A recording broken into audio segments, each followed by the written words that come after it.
Alrighty. So we woke up in the blind eye and had breakfast.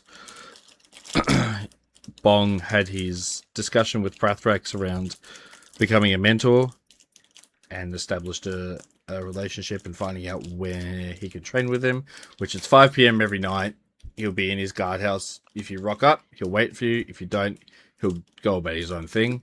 But I have an entire, and this, like I said, goes for anyone who wants to learn proficiencies, or I've got homebrew things made up for all of you that once you choose, took like a week, but I've got things sitting there. So whoever you choose to want to, if you do,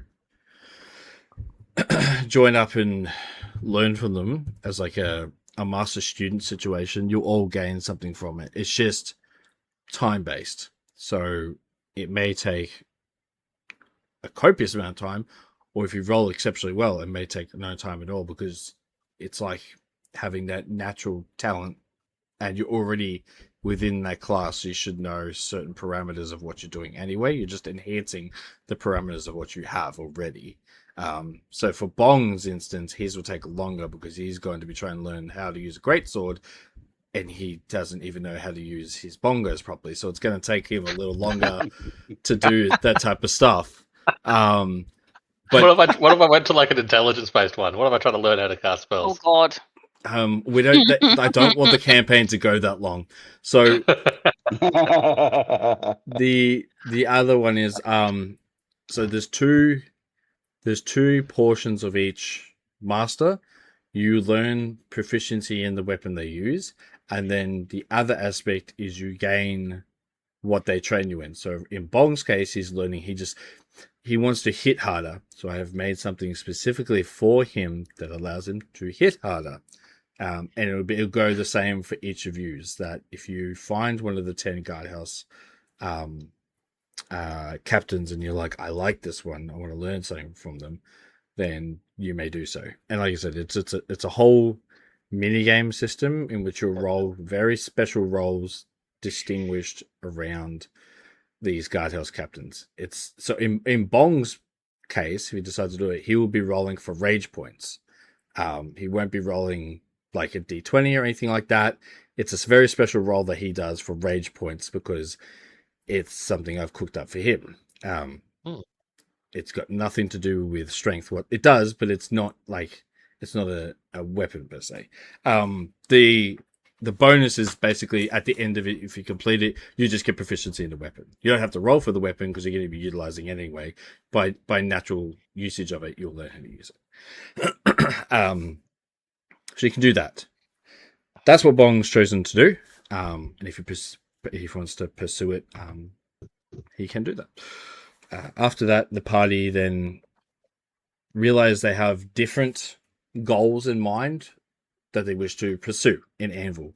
So there's the Library of Solitude, which held all of the books and knowledge of the Fae, surrounding areas, wars, pretty much everything you think of that. If you're looking for answers, this would be the optimal place. It may not have it, but it's the best course of action. And so we had Fleur, Moxie, and ulxirion go to there.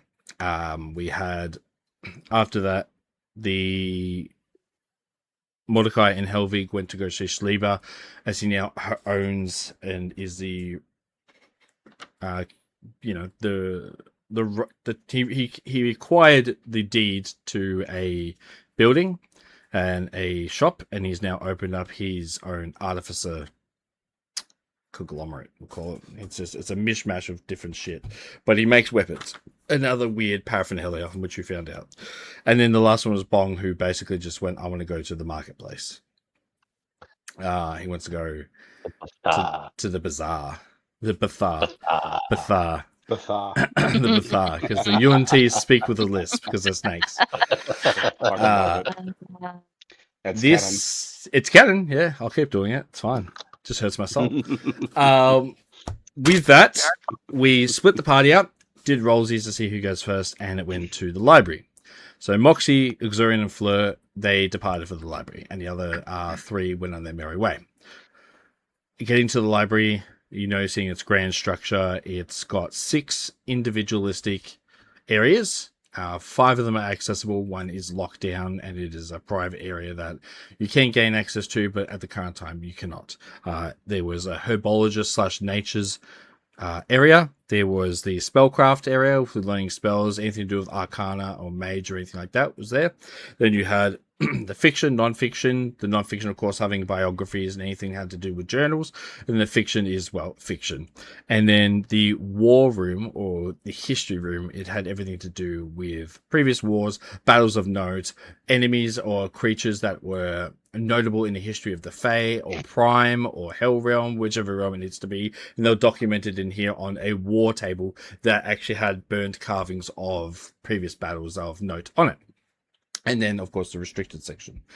So we had yous come in and meet the front deskman orc, who introduced himself and got along with you quite well, explaining that you can buy the books if you wish. Each one has a different price in mind. Some of them are just for renting or just for checking out, but the others you can buy. Gave you a rundown of the area and said this is where you can go to find potentially what you need to find. And so you all went into your different areas. I think Moxie went first, if I'm remembering right. I believe so. He managed... Yes, Moxie first. Yeah. He went to the non-fiction area to look for any type of books dealing with the current condition he has, where he is basically just, out of existence, to his temporal plane, where he just kind of sits there and doesn't know what's happening, and then he'll teleport back. He was able to find a single book that... two books. One either that was portraying to how people have used arcana before in a means or fashion of creating artifacts that are used for teleportation. It is in a way sort of relevant to him, but the more relevant one he chose was that one person has in history dealt with the same type of ailment that he is. Not quite the same, but close enough. Instead of being transported to a different plane, he basically got transported back and forth to the same place all the time, and he was trying to figure out how to, actually stop that.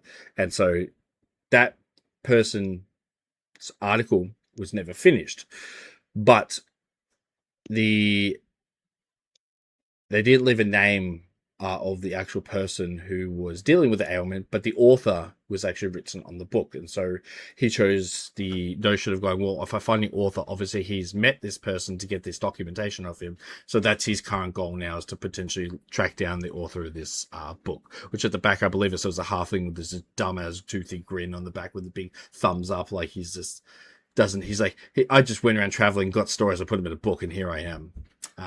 After that, we did Fleur, who then similar went to look for the journals to help her deal with her fracture issue, and thus we learnt the nature of her condition, which is having her quarry soul kind of pull, and it still has a physical body. So Ilya, her quarry soul, still has a physical body that is trying to take control back of Ilya's soul.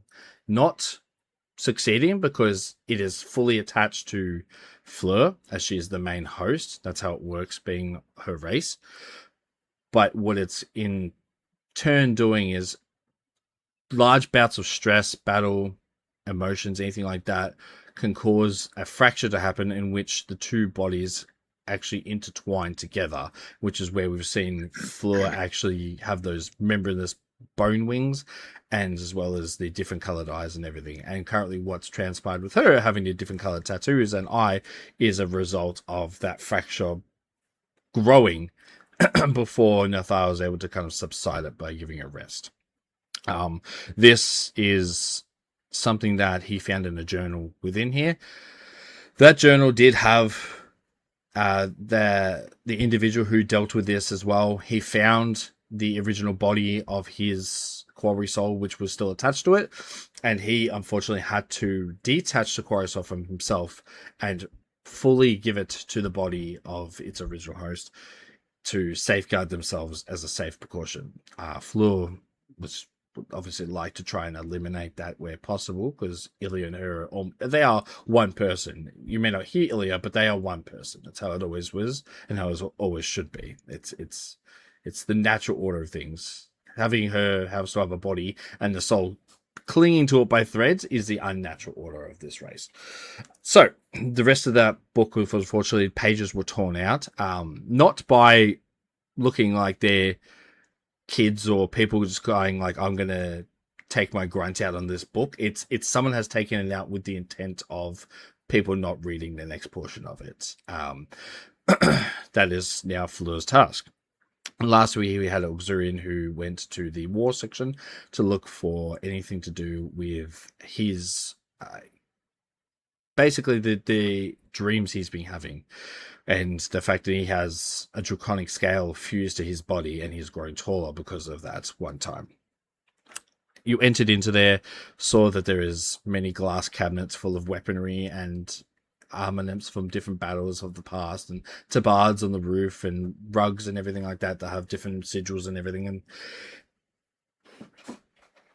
look through the books to find a book on Fey battles or Fey wars, as there has been many wars, but none so prolific as the Great Fairy War of 1,000 years ago, to almost to the date you are at now. 1,000 years ago, a great battle took place, and I realized back in the other session I forgot to actually tell you what it is, because you flip through the pages and you're looking for books of red dragons, which you would have read the story up to that picture of the red dragons. What I'll do now is I'll explain what that war was about, because I kind of neglected to do that. So 1,000 years ago, there was a great war. Tiandra, Tasha, and Oberon, who is the brother of both Tasha and Tiandra, not just a lich, but he was something else. The issue that the archfays, the three of them, came across when fighting this lich was they realized that yes, liches have phylacteries, and that is essentially how they are able to keep their immortality. You can destroy their corporeal form, but they will always have a way to come back unless you destroy their phylacteries. They destroyed all his phylacteries, but they still were not able to completely eliminate him.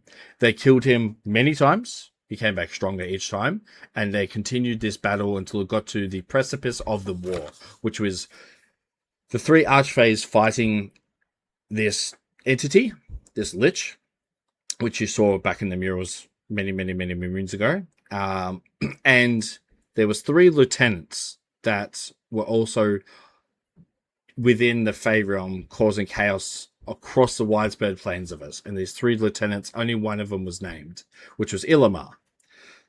Illimar was the only lieutenant that was, at that time, taken down and completely eliminated by a group called the Sentinels. Not too much is written down actually about the Sentinels, just a brief description of what they looked like. But they were the core reason that Illimar was destroyed, which was one of the three lieutenants underneath this lich, which, once again, his name also is redacted from this. He does have one, but they do not know what it was. During that time, they may have, but within the annals of history and records, he does not have one. Illimar was destroyed, and after that, there is no more records of the Sentinels, who are this ragtag group of people that managed to take down one of the lieutenants, which is a pretty big deal.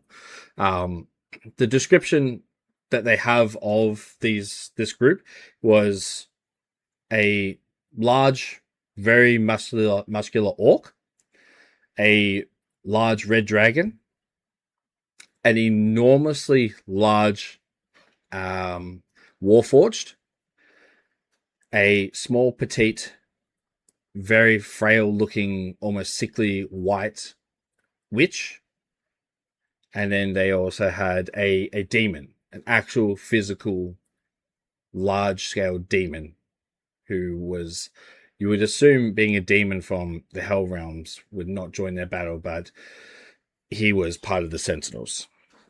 Um, they've where they've gone, what happened to them after the time has passed, no one knows anymore, or some may, but this book specifically doesn't have any mention of where they went.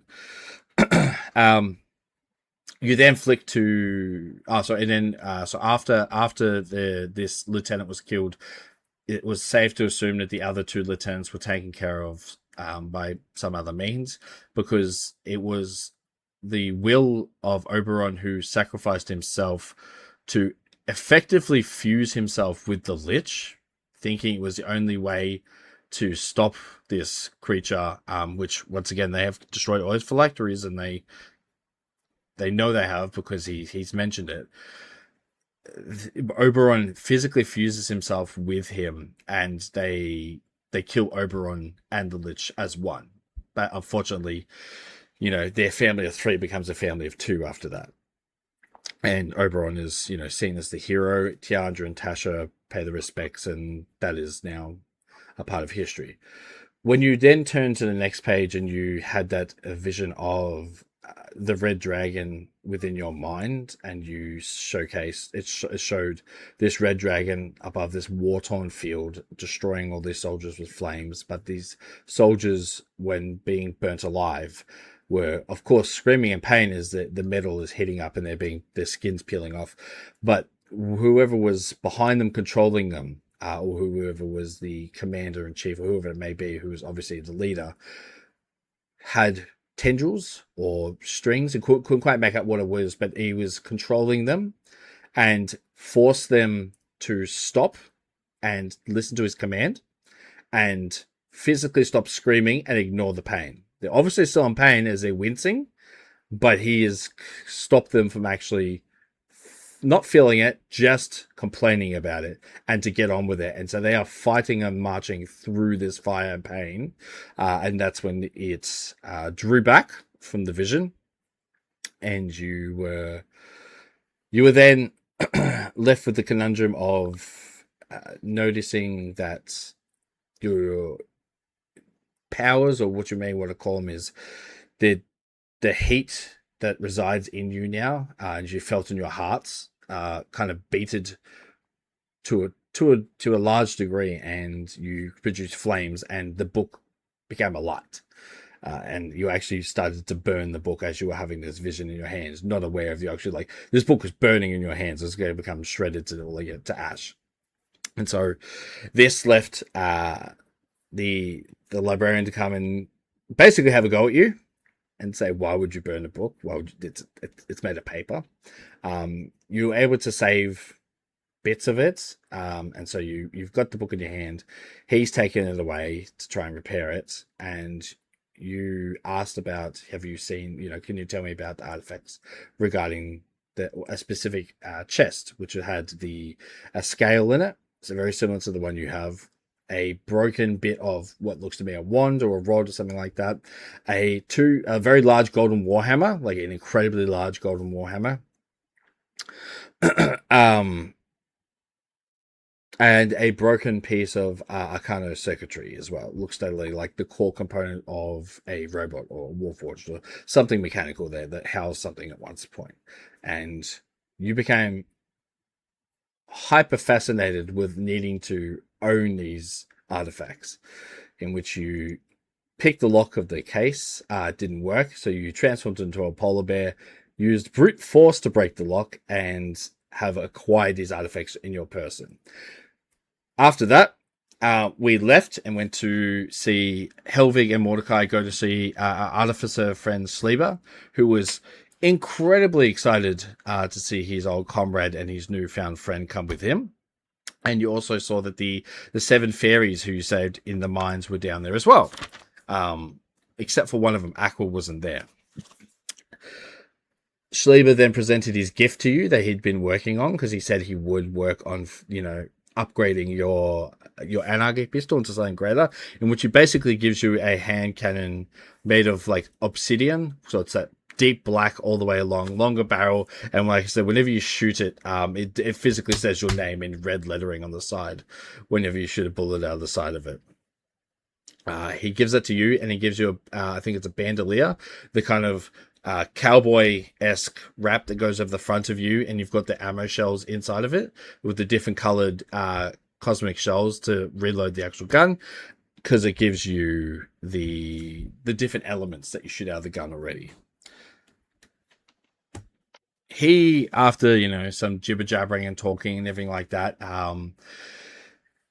also gives a new kind of elongated stick, or I should say pole, to Mordekai, that not only is of longer reach, but when it hits something, you can push a button and the immovable rod part will actually physically stop where it is. So the person who's like pinned against it can't move. It elongates out again and actually shoots lightning through it to the end of the tip of it, which makes it a much longer pole arm strength, as also a kind of a way to keep things in place as immovable rods do. He also gave you a shovel, 2 shovels in fact, because you did ask for them, as you're a purveyor of the undead. One is literally a shovel that once you click the button on it, it comes into a 5-meter rectangle that digs into the ground. So once you place it into the ground, it digs downwards into a 5 feet kind of rectangle. And the other one is just a shovel riddled with dynamite. I'm so excited for that one. Yes. Hey, Bong, catch. Sounds like hissing of a snake. It's as you throw it over to him. He does unfortunately ask for your help though, as the appropriate materials he needed, not just for building this place and the surrounding area and your weapons and all the other stuff he's tinkering with, was he has said that he said, I haven't stole them. I may have stole them. And you rolled insight. He definitely stole them. But he doesn't seem like he felt remorse about stealing them. He said, I stole them. Or I may not have stolen them. You're like, no, you definitely stole them. He's like, yeah, I stole them. But he doesn't feel remorse about it. But someone saw him stealing them and reported it.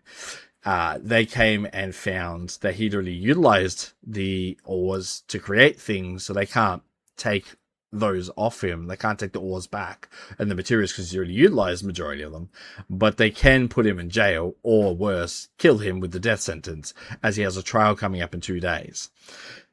The severity of or punishment of what's happening with him does not fit the crime. This is petty theft. At its best, it is minor theft. Yes, he stole ore. Yes, he stole a semi-decent amount of it. But majority of people would actually just be like, he goes to jail, he pays bond, and he has to pay back reprimands to the people he stole with. To go to trial in the second layer of Anvil, where it's the posh area leading up until you get to the capital, is harsh. And put it to one way. So he has enlisted the help of his friend Helvig to get him out of trouble in a trial that happens in 2 days, in which he will be physically escorted by actual troops, not just guards from the first layer or from one of the 10 guardhouses, but actual royal guards will come down and escort him straight up to the courthouse, which is on the second circle. And so you agreed to help him sort of begrudgingly, but also you're like, he did make me a really sick gun and all this other stuff. And he can continue to make you cool stuff as long as he isn't killed or put in jail for the rest of his life. So he has asked for your help and Mordekai's. I believe Mordekai's just like, oh, fuck, what's this? And just walks out the front, like, until that definitely walk out the front before I was incriminated. Yeah. Smart. And then after that, we left and went to Bong. And Bong saw a group of traveling minstrels, some troubadours, and got so excited that he was looking at his map, dropped the map and forgot about it, and just ran off after them to basically join up with their group. And so now no one has any way of tracking Bong except by either people noticing him and asking him questions. Have you seen a big green orc with purple paraphernalia on him? He also is very loud, obnoxious. He's not great with the bongos, but he might play well. And they may say, yeah, I've seen him. That's a very apt description. Thank you for that. Or they may be like, that sounds absurd. No one's actually really like that. Who knows? But He joined up with this minstrels as they've been going around Anvil performing for money or favors or whatever it may be. And you performed with them to their horror of going, that is some of the worst playing I've ever heard in my life. They were not kind in the words they used, or I should say at least one of them, Nuck, was not kind in the words he used. As he said, that is some of the worst playing I've ever heard in my life. You're like, oh, okay, well, let me play better. Your second attempt was much better, and your second attempt therefore had an effect on him where he goes, you know what? I'll let you come with this as long as whatever money we get. I can exploit you. Yeah, essentially, whatever money you get, we keep, but you get the joy of playing with us in a group. And Bong's like, this is my dream come true. So Playing for exposure. How playing can I for lose? exposure, yeah. Just like every struggling influencer in 2025. So he joins them. They go to their first area with a separate mini stage, get ready, and they perform. And you performed very well. He performed with them. I sang a song for you all. And then that's where the session ended. So we will continue with Bong at this time.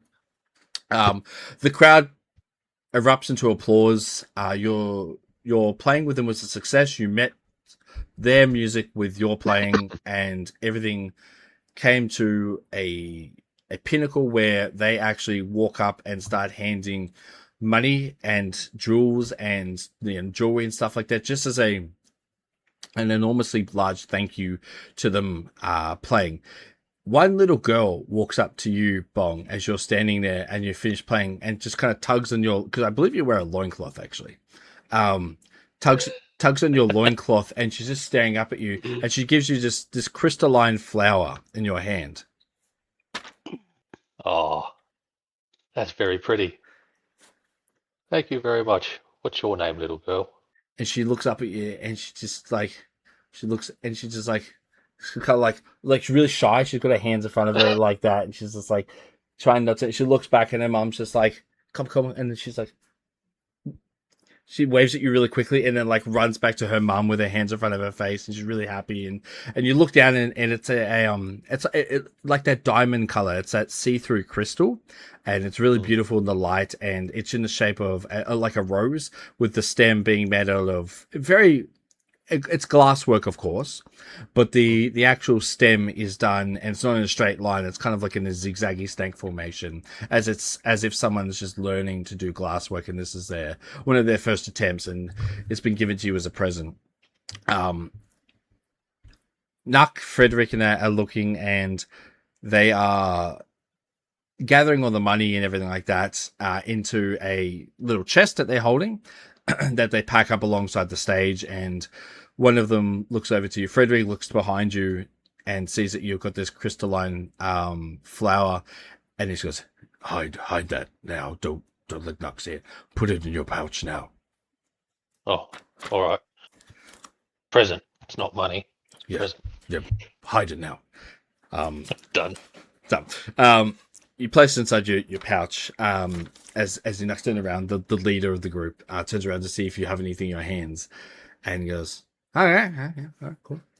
Well, I think, and he looks, and the chest is full, like it is full of luro. So, and I mean, luro is the currency of the Sealy, so it's very luminescent. It's very bright. It's like gold, but it always has a physical shine to it, no matter how dirty it gets. It is the currency of light. It's the currency of the Sealy. So, of course, it's going to match the aesthetics of this side. So, you can see this chest is just radiating with luro, as well as you can see some jewelry and earrings and stuff like that they've passed along. And he goes, I think we all deserve a drink. What do you say, Bong? Come join us. What are we drinking? He goes, we'll just go to the local tavern, get a couple of beers, ales, and then we'll move on to the next area. And called bog water. No, I don't believe I've ever heard that before. Oh, well, look, Bong will introduce you one day, but maybe at the end of the day. Yes, of course. Well, We get to play more. yes, well, we're going to potentially play at the tavern if you would like to come there. Oh, yeah. More people. Excellent, excellent. Well, off we go. Everything's packed up. The stage is all packed up, and it's like that, like the little carry, like it's a little backpack, but it's quite wide, and it goes onto the back of Frederick as he had to ask his boss his name because he did remember what it was, and yours was Clark, for the time being. But then they went, it's too hard because your intelligence is not where it needs to be to understand a conversation of this magnitude, and goes, you can be Bong still. Is there anything I can carry that looks like I can help Frederick? It's all one encapsulated backpack. So you could request off him to take the entire backpack, but it all folds down like intricately into this one kind of rectangular, almost like a coffin box that sits on the back of him. You want a break, Fred? Oh, Bong no. will go carry it. No, you don't get these shoulders. Just slaps his shoulders by not carrying some hard weight. You know what I mean, Bong? Bong always ends up carrying everything. Swell. Carts, bodies, friends. But there's one friend who gets really tossed about a lot. Got to look after him. So, we don't toss friends here, but it's good to see you have your companions here in the city. Will they miss you while you're gone? They'll be right. They're smart. She'll be right. Yeah. I hope they'll be all right. Yes, well, the good news is you'll be able to see them again soon. So we're almost done for the day. We've only got one more stop, and then we'll rest up in the tavern for the night. So I believe, Nock, we're on our way. He goes, yep, let's go. And so they walk off with you behind Frederick. Can I just ask Fred? Mm-hmm. You've been playing a lot as well. Yes. Oh, yes. We've been playing for years. We came to Anvil about a year and a half ago. And before that, we traveled the countryside all the way from the unseelie side of Tasha's Misimbra, wandering here.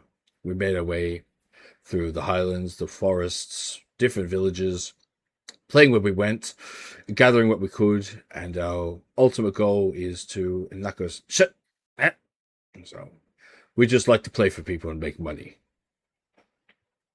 And Bong likes to play for people, not for money, but just to make people happy. Yes, but at one point we were like that. Have you been with these guys for a while? Can you roll perception for me? Yeah, I'm good at that. Purposely pick everything where you've got a +1 on. That's got a -1 on that. Yes. You're talking to them from the back of the group. So Frederick's in front of you, and whenever you talk, he kind of shifts his head back to talk to you. He doesn't fully turn it the whole way around because he can't. That would snap his neck in half. But it's enough that he can crank it to kind of talk to you and still not collide with people in front of him. Under his left ear, you can see there is a large scar, as if something has been cut. He's had something has been incised onto the side of it, and it's been sewed back up, and then the scar is retained over time. And you can see that where orcs have that kind of not quite as pointy eared as elves, it's kind of a muscular stapled ear, so it's still pointy but not the same. You can see that but the bottom part of his ear, where the little dangly part is, I don't know actually physically called, but is earlobe. Earlobe, yes, is lopped off, and so it is just it's a straight line, and then the rest of his ear continues like normal, as if someone has hit him with a blade or something like that, lopped off his ear, cut him down the side of his neck, and someone's had to suture him up. It's very visible when he turns his head to the left to see you, so you kind of, even with an 8, you still notice it. Whether or not you ask about it with an 8 is up to you, but you notice it straight away as he's talking to you. He'll continue to mention that, they've been together for some time, and that they've been together for about 5+ years, and that they have always traveled as a pack, the 3 of them together. So you joining them is kind of a big deal. Well, Bong travels with lots of circuses. They always seem to want to pass Bong to the next one because Bong's so good. they want to pass him on to the next one. Yes, So, well, it can get like that, can it? Actually, in fact, we almost stayed and played for the Darklight Festival as their main kind of performance act, and we're going to be hired by them.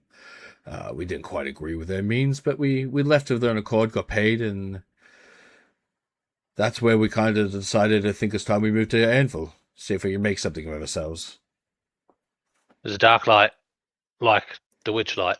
I believe so. Yes. Yeah. Have you heard of the festivals and carnivals around? Well, yeah, Bong's the king of the witch light. Yes. That's yes. Of course. How could I? How could I not have noticed such royalty basking behind me with his beautiful loincloth and very worn bongos? It's the royal attire, the royal loincloth. The regalness seeps off you, my friend. This jesting back and forth between Frederick, you actually make it to the front of, you make it to one of the many taverns within Anvil. This one is the closest tavern to the bazaar. So effectively from this tavern, it is another 15 minutes walk and you'll make it to the entrance of the bazaar itself. And then from the bazaar, it is an hours long kind of circular group of shops. It is enormous. There is about 500 to 600 different like stalls, as well as some built into the actual infrastructure of Anvil. So some aren't just like stalls with bric-a-brac and stuff. Some are actually proper shops with mortar and stone built into the side, anvils and everything like that, forges and of the likes. So it is a giant conglomerate of every shop you can possibly think of in one area, potentially more come the fairy marketplace. But you see this tavern come up to you, and it is desolate. There is no one on the inside of it whatsoever. The four of you enter it, and you can see that there is just this really disheveled looking kobold standing on the actual bar on the back of it. The lights aren't on. It's just got candles kind of hanging on wicks all around these really hodgepodge looking braziers that they've just kind of stuck the candles into. They look like they're not supposed to be there, of course, but they need light of some description to light up this place. But it's a very dreary looking tavern for, being this close to the main marketplace of this great city. And there is no one seated whatsoever. The tavern is completely empty apart from this kobold, and you can hear the rummaging, of course, of the cooks and stuff behind him with pots and pans, but it's just this one ragged looking kobold, and he's in almost like a tunic that has never been washed before. Like, you look at it and it's dirty, it's ragged, it's ripped and everything, and he is obviously the one that's going to be giving the drinks out to people. But he doesn't look unhappy. He just looks, if he had the money to buy clothes of any description, why has he not done so? But the three of your we'll say new comrades walk in, sit at a table, and Frederick puts the large backpack on the middle of the table as it makes it onto the actual table, kind of rocking it a bit, and doesn't sit down. The two of them sit down. He goes, "Bong, you want to help me with the drinks at all?" Is it the right place? So, yeah, it's a bit much in terms of aesthetics. We like to finish up here because we don't actually have to pay for the lodgings here. Because we finish our runs here, people know that we play here every day. They come and listen to our music, and that's what draws them in. And so you can see that he points around and mentions that this tavern it looks like someone who's wanted to be the carpenter but has none of the skill sets to do it has built this place. So it's got the basic infrastructure. There's no windows whatsoever. That's why there's just candlelight lighting up this entire place. So there's no windows on the outside. The door is just a singular saloon door, and it's on the hinges, but a swift breeze of any description could flay that thing right off at any time. And the bar itself is just one long slab of timber just plonked down, and it's just there in place simply because of the weight and girth of it. There's nothing actually nailed down to keep it there. If you wanted to roll a strength test and shove it, it could probably roll off and crush that kobold to death. It is a carpenter's worst nightmare, but it still operates and gives drinks and food. And there are lodgings upstairs, and these three troubadours stay here every night because they perform. They essentially, their wage is the commission they get from playing, and they get to stay here for free. Coggy. Oh. I was like, where's your loaves of bread? My corgis are outside. For a visit tonight. Normally stays in the other room. That's right. Right. Pet visits are good. All right. Yeah, Bong will help. Sweet. Right. Are we expecting more people? Well, yes. Once we set, it should be in about an hour. We'll get the stage set up, and there is a specific area. Often, like when you first entered, on the right hand side, there's a small, tiny stage enough to fit almost 5 people, a group of 5 people playing. So they will set up there and ready to go and everything like that. All right. Let's get this show started. Beautiful. 6 drinks are produced, and 2 of them are for the Tabaxi and the human, and then 2 are for Frederick and 2 are for you, because you're much larger of stature than the other 2 are. He gives 3 to himself, gives 3 to you to hold. You just have to hold them in 2 hands. You got large hands, so it's not too hard. And you walk back to the table and sit down. Frederick he gets the cups, puts them all down, looks at Nuck. Nuck looks and goes, those 2? Sorry, those 2? Those are for Bong. You can have those 2, and I think I'll have this one tonight. And so Frederick's like, and moves them over to in front of you, picks up the 2 you had, moves them over here, puts them in the position. It goes, yep, I think that's right. He goes, oh, well, to tonight's playings, grabs 2 of the drinks at once, like double fists them. Looks at these. Yes, I'll reciprocate. I'll get 2 of them out and do the cheers. Does that. All 4 of you cheers into the middle, and the other 2, all 3 of them jug at once to down as much as possible. Yep, I'm going to show them how it's done. Skull it at once. Con save, my friend. Yeah. Oh, we got 21. Shoot. You down them. Frederick goes, whoa. A man after my own heart. Well, Bong's got a friend who really, really likes drinks. And he's been learning a thing or 2 from this friend. Nuck goes, oh, damn. I think we got some competition tonight. He goes, Lex! And flicks his, does a click. Lex brings another round over. Drops another 6 onto the table. Takes the other 6 away. And Frederick's like, looks down and goes, I think they're the same. Nuck, they look the same. Nuck goes, Yep, they're right. Bong yields those 2. He goes, another down for the road. Frederick does the thing, looks at you, tries to match you, grabs 2 of them, and just does the same thing, like 1 and 2. Yeah, I'm doing both at once. Sweet. Can you please roll another con save? 9. It's all good. You skull those 2 down, and Frederick kind of downs his 2 and just goes, oh, you're a big boy, aren't you? Well done. Nuck goes, yeah, that should be about enough. The kobold you hear from the other end of the room starts laughing his head off, and he goes, look at him, he can't even stand up straight, look at him. Bong, the room starts to spin. You taste blood in your mouth, and you are now unconscious. Now we'll go back to the library. I saw that coming, but I was like, Bong's too dumb. We'll go back to the library, and we'll start with ulxirion. You have now no longer a polar bear in possession of these artifacts in your repertoire, and we have the librarian has moved off to see if he can repair the book of some degree, figure out what to do with it, and also, you said you're like, oh shit, I'm sorry, I'll let me pay for it. And he's like, fuck yeah, you will. You broke this, man. And he's going to go work out the costings involved with such that.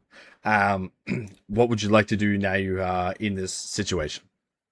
So he took the book with him to do the assessment, or have I got the book as well? No, he took it with him. Okay. Would I know whereabouts in the library that the other two are? Well, so if you went by turn of operations, yes, because you left last. You would have seen Moxie enter the non-fiction, and you would have seen Fleur enter into, actually, the same. You both went to the same area. Both went non-fiction. So you went by turn of operation, you would have seen them, and you would have passed them. So you knew which area they were in. Whether it's still there, you're not sure. But yes, you definitely know which area they were in. Would I have to walk out to where Zor, the orc, would be able to see me to get from the section that I'm in? Yes, unless you shout out. Yeah, without you could climb. So they are very tall bookshelves. Or that did go well for me. Yeah, or you could scale these bookshelves. You are short of stature, so these are by weight disparison. One could crush and kill you very easily, but it's good to know. It is for future reference. Nothing planned. Yeah, you could definitely climb over the top of them. Hey. All right. I think Nothing at all. Ulxirion's in a bit of a panic now because he has to have these things and he's taken them, but he's also not accustomed to being a criminal and burning books and like going against his word and all that sort of stuff. So going to turn into a little spider via wild shape and try and run around to where I think Fleur and Moxie are. Yep. Beautiful. You will not need to roll any type of stealth. You are a spider. It is a perfectly normal animal to see in any establishment in this place. So cool. You skitter around, artifacts in tow, nothing as far as alarms or anything pings. Like I said, even though you kind of smashed open that lock, nothing alerted him because you asked that last time. So he is still unawares. You make it round to the non-fiction section. Fleur obviously has her journal and she's read up to where she can. Moxie has literally just got the book, read it, dropped it, phased back in and gone, oh shit, I dropped the book, picks it back up. Okay, gonna like one look and see Moxie that's like appearing and disappearing and be like, probably not the best bet to go with that one right now. A little harsh, but that's fine. And gonna run over to Fleur and just like in a panic, basically just run up Fleur as a little spider. I'm a little spider. Hi, Lynn. Spiders. What's Fleur like with spiders? Well, you also Fleur will be fine with spiders. It's just the more mention that you haven't said, hey, it's me, Ulxirion, you're just like up her leg. Yeah. You fully expect a monk to not just be like, eh. You just slap it. He's not thinking super clearly right now, okay? He's just spontaneously combusted and lit a book on fire and smashed some like stuff open and stolen artifacts. He's not in his right mind. So you're just adding being a creeper to the list. Yeah, pretty much. So he's just gonna like run up his shoulder and be like, Fleur, it's me, hide me. Ulxirion? Okay. I may have kind of lit some books on fire and stolen some stuff. I didn't want to. It just kind of happened. That's not like you. I'll explain later. Just don't let the orc know that I'm here. Can I hide in your pack or something? Sure, I'll just scoop you up and put you into one of my little trinket pockets on my belt. Cool. I'm not here. Shh. I'm just going to go back to flicking through the book. Easy. You are now within the baggins of Fleur, and Well, there you go. You've, There's you his movie failed, reference. You failed your movie reference. See, I've won this time. what? Yeah, you haven't That yet. doesn't count, does it? Yes, it does. What do said you mean? baggins. Doesn't count. 100%. Nah, I call bullshit. Give me one No, more. it counts. Give me Yeah, I'll one give you more. a pass on that. Yeah, thank you. Fleur, you're reading through the journals, and it has further recounts of not just like apart from the torn pages and what you were already reading about with this individual who was dealing with the quarry soul. It's got other really interesting journal entries from random people who seem to be members of like the council and Anvil, who this is when they first joined the upper council in Anvil. So within Anvil's kind of structure of, let's just say, the police, but also like the guard system and, you know, judges and all that. You have the Sealy Court, which is Tiandra, and she has her the word is posse that she keeps with her, which includes her son and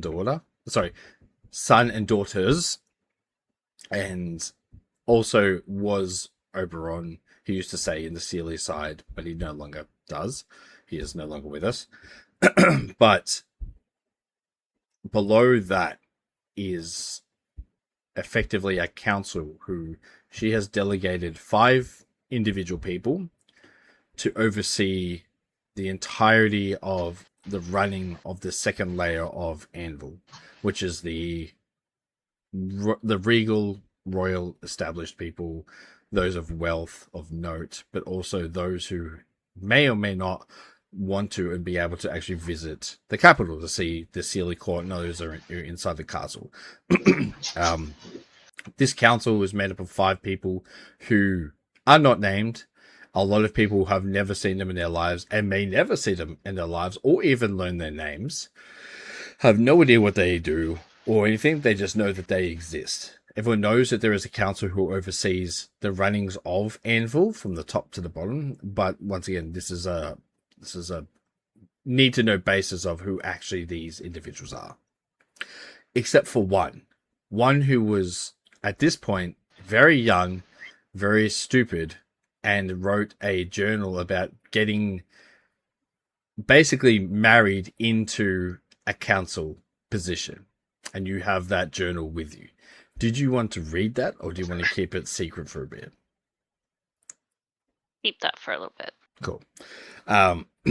Moxie, you have your task, which is you have the name of the author. You can now see if you can find out who he is and what he does and if he's still alive. The books aren't dated of any description. Some are, but this one is not, so you're not sure if this author is still alive or if he's a real person or if it's a pseudonym or anything like that, but you have the name ready to go. Mr. Gozum Pot, Huh? I believe. Is it Gozum Pot? What's the author's name? Oh, his last name was Homebrew. Homebrew. Ah, Gilbert Homebrew. Yes, sir. Yeah, Got a mixture on. yeah, it was Gedrick Homebrew, yeah. Gedrick. I wrote Gilbert. I got Red Oh, Gilbert sorry. as well. Yeah, so Gilbert Homebrew, sorry. Okay, cool. The two of you now choose to do what you wish. That journal can be purchased. That book also can be purchased. Or you can just be like Ulxirion and not have to pay a damn thing. I was going to say he's got 5 fingers discount, but he's a spider, so he's got 8-legged discount at this point. Like, Well, I don't know much about the customs of this area. I'm probably going to leave the book here, else I don't have any money to purchase it. that's fair. I'm not in the habit of being a thief, so I'll put the book back. But I'll make a mental note of where it is in case I need to come back for it. Yep, it's right. And you also have the name, so you can remember that too. Yep. You hear the footsteps of Zor come marching down with purpose and a tiny bit of frustration still as he makes his way down past the non-fiction section till he gets to the war section, and you just hear the book that he was holding in his hand just drop onto the floor as he sees the casing has been smashed, the lock onto the floor opened as well, and those 4 artifacts of note are no longer to be seen. He goes, "What has happened here?" And he's just like, you can just hear like the rage in his voice, and he just like thunders over to this case with like, it's just like you can feel like the thudding of these like heavy boots he's wearing to him. He's looking, you can like the 2 of you or 3 of you actually, like you hear him like scuffing his hand along that like red leather that was in there, just looking around, lifts up to see if he can see anything underneath it, and he's just like, oh, she's going to kill me. I'm not even going to get fired. I'm going to get beheaded. Oh, good lord. Okay, that small man, need to find him. ulxirion, where are you? It's dead silence. He goes, "Well, oh, shit!" And it's the first time he's sworn in like a millennia, and he just goes, "I've got to find him. I've got to find him." Trudges around to the non-fiction section, sees Fleur. Before he gets there, are you going to remain in the area, or are you going to? I have I no mean, I'm context still is Flicking through the book. What about you? I have no context about anything that's occurred, so I'm just Sure, gonna. you Even better. I don't even know Ulxirion is gone. What's happened? So I'm just gonna go and ask him if he's okay before he has a panic attack. Find out what's up. Silver lining, plausible deniability. That's it. He runs in like with all due haste and just sees the 2 of you nonchalantly reading these 2 books. Looks at him and goes, "You 2, your friend, where is he now?" Honestly, no idea. Weren't you with him last? There's no, okay, I'm not accusing anyone of anything. Actually, I'm accusing him of destroying artifacts and stealing. Your friend is gone. 4 artifacts are missing. A fabled book is destroyed of wars in the past. Where is he? So he was in the other section, wasn't he? Can you roll deception for me? 16. Beautiful.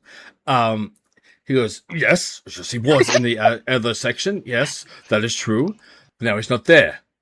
He is a man of small stature. Is he hiding anywhere? Did you see him go past? You're friends. Obviously, you obviously know where he's gone. You wouldn't just leave him behind, would you? What kind of friends would you be?" Listen here, I understand that you're very upset, but you are talking about a very close friend of ours. Ulxirion is a scholar of a person, and a very decent person at that, and I doubt anything that you're accusing him of is something he has done. If he has left, I believe it is probably due to any other circumstance, but he definitely would not have stolen anything. Can you roll deception with advantage? Because that was eloquently put. Well done. Deception's not great, but it's a natural 20, so it didn't matter. Woo! Hey. Nice. On a natural 20, Zor anger subsides a little bit as your words hit him in the spot of his heart where he's like, they're obviously telling the truth. This young man, Ulxirion, must have stolen these, fled the scene, and too ashamed to tell his friends that he has committed a crime, and has, of course, then left. He goes, "Well, I'm not going to accuse any further. I apologize for my outburst. As you can see, that is not exactly something that we like around here, is to have our goods stolen, books destroyed. If you do see your friend, if he ever finds you again, I believe you may be in the company of a criminal. But I'm not going to pursue that any further. But I will be alerting the guards that he may have stolen artifacts. And if they find him and they're on his person, then they can be the judge of that. But I will take no further part of the chase. Now, the books you are holding, do you wish to buy them or like check them out. I do have one question about the book. Yes, of course. Is there someone else who was looking for these kinds of books before me? There are many people who look for journals. Yes. Just Descriptions. because this one has a couple of pages missing. Give it to Wasn't me. like that before. He's still angry about the destroyed book, so when he heard another book has been tarnished, he just goes, "Give it to me!" Snatches it out of your hand, sees the torn pages, and just goes, "Oh, what has Anvil become? Crime is rampant. Demons running the prowl outside the walls. My precious books are being destroyed." No, it's... I do not believe No. that I know what happened to these pages. Huh, shame. Why were you interested in those specific pages? No, it's just missing chunks from the thing as I was reading. Just Well, curious. If you do wish to know what was written on those pages, the head mistress who runs this library has a ridiculously amazing memory and memorizes every page, text, language within those books. You can always ask her. That would actually be wonderful. The only problem is that she's, well, one, incredibly eccentric, two, prone to fits of violence, three, well, actually, those two pretty much sums her up. Why do you work for her? She's my mother. Good reason. I respect enough. that.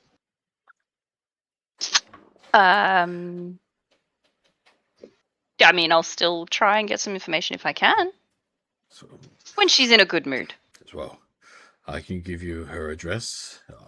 Whether or not you're able to get to her is a different story. He will write down the address of Ziandra, and Ziandra is his mother. She is the headmistress of the actual library. She is the one that actually goes out, procures the books wherever they can be bought, found, sold, wherever it needs to be, brings them back here. Before she does, she reads them, and like a photographic memory, remembers every possible detail about the book before putting it back into the actual library for people to check out. She remembers every book, every page, every picture, where it's located, where it should be, and where it shouldn't be. So everything in that library is in her memory banks. Like you said, the main issue with her is her personality is, what have you got to offer? Also, I don't like you by default. That's fine. I can deal with that. Can I borrow the journal? You I can can take it. you can check it out 100%. You get a month with the books. So And if we don't return them? a manhunt. No, it's an incremental. One more. What's one more? It's an incremental fine that results in instead of just going, oh, you get fined, the guards do get involved. Again. I'm already hiding a hostage. Just fucking thief in my pocket. It's fine. True. So you can check it out. He effectively just puts the name of the book into the system, which is just a ledger with your name, who took it, the time, date, everything like that, and it is able to be taken on your person wherever you go. I think I might change my mind, do the same thing upon hearing that information about his mother having a photographic memory. She can find, if she knows the location of where the book was sourced by the author. Yep, I'd rather bring it along. 100% she would know. Yep. Yeah, I'll check that out then. Yep. Beautiful. Inventory. Excellent. With that, you now have the ability to leave the library if you so wish. It is your choice to make. You said the tailor was next door, right? The Mages Academy is right next door. Where was the tailor compared to the library? So you've got... Yeah, here I'm trying to remember my own map system because I wrote it down. You've got Blind Eye. You go to... Past the thing, past that. Then you go to the Central Library. After that is the Mages Academy. After that is the tailor after the Mages Academy. Okay. Or Mages Well, Guild, whichever one you want to call it. Tit Also for a corgi. tit for tat. Hi, Loaf. Hi, Loaf. Oh, corgi. His name Um, actually Loaf. That's great. Fleur wants to go to the tailor because she needs a dress made. Yep. Because we are going to a ball. Potentially. If Yeah. we are together, I'm actually going to ask you and be like, shouldn't we wait for Ulxirion if he's still potentially in the library somewhere? I don't want to leave without him. Tell him where we're going. I think if he was already or still in the library, they would have found him. He's probably already left and outside. Okay. I mean, you know him better than I do, so I'll trust your judgment on this. Or we can go and find him together. I'm sure we'll find him just outside. Lovely.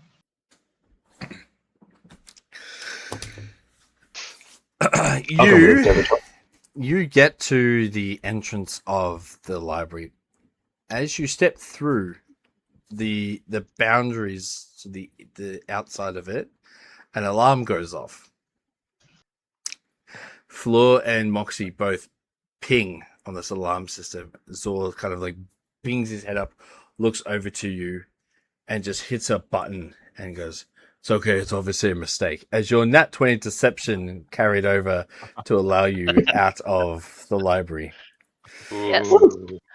As you're now in the open air of Anvil once again, out of the library. Just like every We're time I get a waiting. K-Mat. We're waiting until we're a little bit further away from the library before you come out of my pocket, Ulxirion. That's all right. Yeah, so you meander away from the eye line of, or even even away from about a 5 or 10 minute walk till it gets to the point where you are no longer able to be seen by anyone of the library or staff or anyone close to it. I'm just walking towards the tailor's to go and get a pretty dress made. What are you talking about? Yeah. You don't have to convince me. I'm fine. You make it to, you could see the Mages Academy ahead of you, which is like a good 15-minute walk from the library. So you were definitely within a safe distance. I can open up my little one, whichever one of my magical pouches I put it in. And I'll just crawl out and like run into a bit of an alleyway and just back into myself and run over and be like, "Oh God, what have I done?" Are you okay? No. Yes. You were No. a bit panicked back there. Well, I read a book, then I lit on fire, and the book burnt, and then I stole all the relics that I didn't want to steal, but I had to steal. Oh dear. Do you Am I still earshot of this? Or am I too far away? Yeah, you're right. I assume you're there. Well, yeah, did you walk Yeah. with me towards the tailors or did we split? I sure would have gone together. Cool. Upon hearing that you've stolen something, I'm gonna be like, "What? I I offended you!" thank you, but I didn't want to. I don't normally My steal honor! things, but I kind of just had to have them. What? It's okay, Ulxirion. Do you still have them on you? Yeah. Cool. And I'll just get the 4 things out. Be like, there. They had a borrowing system. I don't think these were able to be borrowed. Well, they did say if you were caught with them on your person, they would do something. Would you mind if I hold on to them for you? I don't want you getting in trouble, though. I also don't want to get in trouble, but Just for now. I guess it makes sense. Just for the day. Just in case someone pulls you over. Oh, that's a good idea. I don't know, what am I going to do? Do I still feel like this ownership of those things? Yeah, like, is he going to be okay if I put them in my pocket? So the 3 that work the scale, I think I mentioned, they feel a sense of comfort when you're holding them, like they are an item of great might and power, and that something holding them in your hand is a warm sensation that you're like, I really like these items. The scale gives you that feeling of, I feel like I'm coming home, and that is the one that you are like, I need to have that one. The others you could comfortably give up and be like, I still want them, but the one I truly want is the scale. Maybe that's a good idea. You hold these three because they're sort of a bit more obvious, and I'm just going to hang on to this scale, if that's okay. That's fine. We can figure it out later when we get back to wherever we're going to stay for the night. It needs discussing. So the scale starting on your person, the bit of wood, the arcana circuitry, and the warhammer are going to Fleur. Yep. Cool. Fleur, I'll get them back later. Fleur, as you now have them on your person, I need you to roll a wisdom saving throw with disadvantage. Oh. All right. Throwing the party under the bus here. If you have inspiration, you could make it a straight roll. You can make it a straight roll by doing that, correct? I'm pretty sure I used my inspiration for something else, and we haven't short rested or long rested since. You have, yes. Let's see. Wisdom. Where are you? Fleur's going to catch on fire. Wisdom save, yeah. Yes. I hope not. Well, One. 17 or an 18. So Oh, 17. why didn't I roll like that? It's very Maybe I would have much burnt wouldn't have Because I burnt have the a joint plus down. 3 at least. That's still solid rolls, Jesus. You place the arcana circuitry in your pocket, and then you place the warhammer, which I said it's quite large as well, but you know it's D&D rules, so shit like this doesn't really apply, does it? It's long and you're just like a clown, like into this bag like it's nothing. That piece of wood though, you hold it in your hands as you go to put it in there. A beam of violet light erupts from the top of your head into the sky as your membranous wings splurge out of the back of your body once again for the world to see. Not only do they like crackle and pop and snap out of the pop of your back of your shoulder blades and protrude out, they are double the length they were back in the crooked moon of the forest. The black ooze dripping off the side of them, and the shrieking horrific scream that protrudes after they have fully formed on your back is enough that the people around you look and stare in shocking horror as two horns start to protrude out of the top of your forehead in different directions and start coiling around like goat's horns in front of you. Ulxirion, you standing there seeing this happen, and Moxie as well.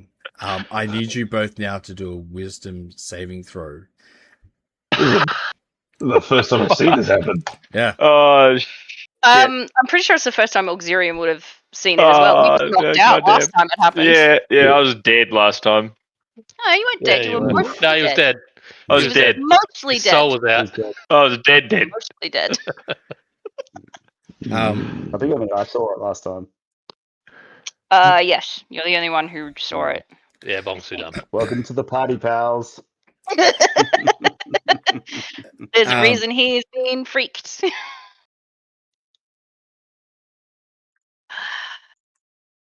What the Ulxirion, hell? you are the only Sure, one. You're the only one that sees this. Unfortunately, Moxie does not. He's the first time to kind of not only see this but experience this kind of like cosmic energy. Ulxirion, I have heroic inspiration. Can I use that? Yeah. You can use it. Yeah. I'm going to see that actually. I wanna be with demon involved. horns and a wing. It's better. Not amazing. It's still not enough. Damn. Damn. Ulxirion, helvig had the unfortunate circumstance of seeing that cosmic black void behind Fleur twice. You now see it as someone starts walking out of this black void behind Fleur. You see the wings, you see the horns as this beam of light kind of subsides. That black cosmic void behind Fleur grows to the size a person can walk through, and you see a woman walk out of this void. Long black hair, white pale white skin, purple, violet shining eyes, and long raven-like wings, as you have seen in history books, as Tasha walks out from this portalistic void behind Fleur, looks around, notices that no one sees her except for you, winks at you, and then immediately closes that void behind Fleur, and Fleur's wings and horns subside back into her body. Fleur, you take 8 points of damage as Tasha is now standing directly in front of you, ulxirion, and you can see her. Fleur can see her.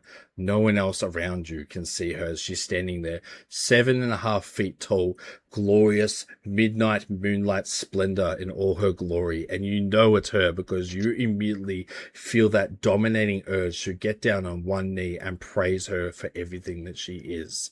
Everything you want to do right now is to grovel at her feet and be like, you are my queen. Your wisdom saving throw was enough that, one, you can see her, and two, you have the barely enough strength to stand up as your knees are shaking as she's standing like directly above you. She looks down at you, just smiles, seeing that you have enough mentality strength to see her actual corporeal form. Fleur, you definitely see her as you were basically a conduit for her to make her way into Anvil. Turn around and see Tasha standing there. She turns and goes, young Fleur, I'd like to thank you for me borrowing your body and your fractured connection to that little Ilya. It's been some time since I've been to Anvil, and I wish to go see my sister. You may now sleep and rest. Forget you ever saw me, the both of you. You, Fleur, cannot be put to sleep. You are immune to that. You cannot be doing that.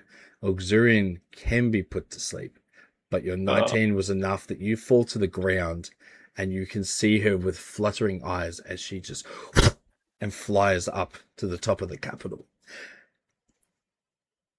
The people around you are still in awe of what's going on as they saw Fleur not only transformed as some kind of abomination and then de-transformation back into herself, but they still felt that pressing aura of an archfey just flooding the area with not malice but sheer dominance. And they all at the same time were like, what happened? Why am I staring at it? And none of them recall what just happened, including Moxie. He does not recall at all what just happened. He did not see Fleur transformation whatsoever. He was just walking, and all of a sudden he has a slight headache, and that's all he remembers. But you two both know exactly what happened and saw it. You may now discuss. Fleur? What was that? My head hurts. Did you not see that, Why Moxie? do I taste purple?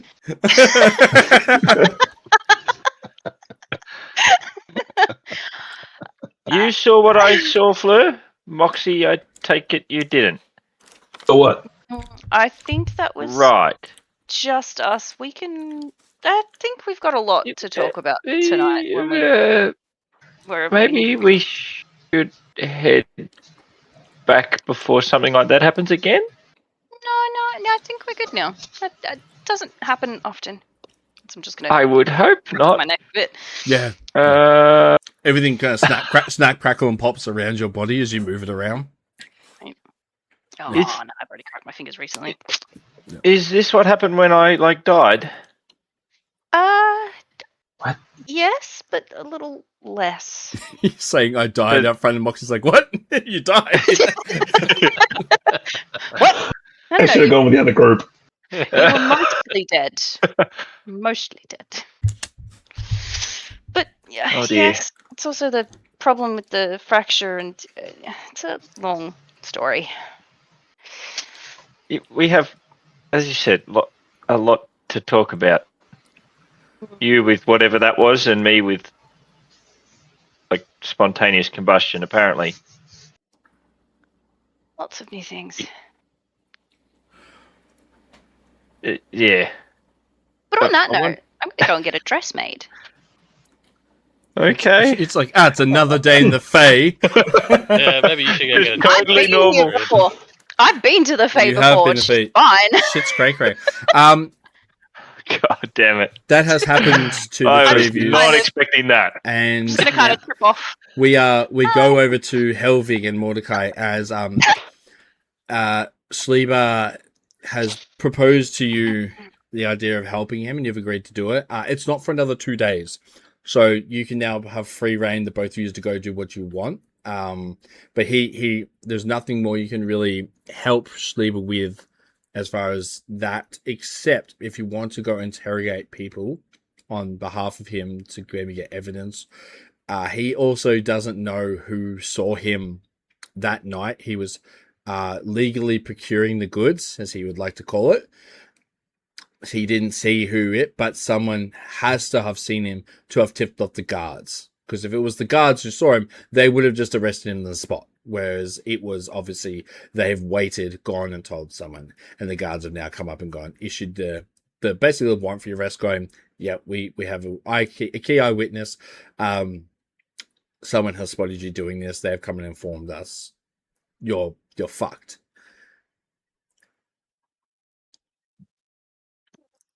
Alright, I have a sudden urge to go buy a Sherlock Holmes hat, but I'm gonna maybe stow that for now. Swap out your top hat for a Sherlock Holmes hat.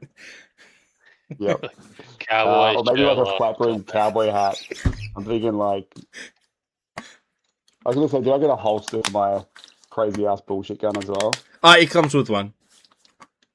Sick. Alright, awesome. I don't need a holster. We could Do I get a Effectively, holster for my 20-foot stick? well, it basically it bows down. It slams down Walk to along the point. carrying a piece of scaffolding. It condenses down to effectively just a rod of what do you call it? A fucking immovable rod with a gun handle on the end of it, and the gun handle it's to confuse people when you hold it, because you look like you're just holding an immovable rod with a gun handle, and then going to be like, I don't understand what that is. There's a reason why it does that, and once you use it in combat, you get to experience why it does that. But yeah, when you go to utilize it, it will then protrude out to the normal length of another part of the pole arm to give it extra length. But when you holster it, it'll just be a gun-handled removable rod, immovable rod. Yes, whilst I was sitting out the front, can I maybe do a perception check to see if, I don't know, I could hear some horrible music being played? Yeah, go for it. My passive perception of 18 be enough, but you still want me to roll for it? You are nowhere near Jesus Christ. where he is. Oh, right, okay, it wasn't that close. Well, in that case, we'll go with a 24. You would be able to hear the cheers of people clapping for something. That is the closest you would get to putting maybe two and two together that could be them. Otherwise, there are street performers all around Anvil because it is a festival happening. So there is multitudes of people playing music. There are multitudes of plays going on, street performers, busketeers and stuff like that. There's also the fact that there is twice a day the theater playing a actual show that once it finishes, the applause can be heard for miles. I say off that roll, can I just quick peruse around to see if there's anyone maybe looking at the people coming and going from this shop, or from the one you're in now? It's like from Sleevers, yeah. So maybe, not that I agreed to help him, but just to see if there's any sus people around that. You're maybe 20. looking at the comings and goings. You're 20. You went to the store with one. Yes, true. Your 24 is enough that you notice that pretty much no one has entered the shop since you have been in there with Helvig whatsoever.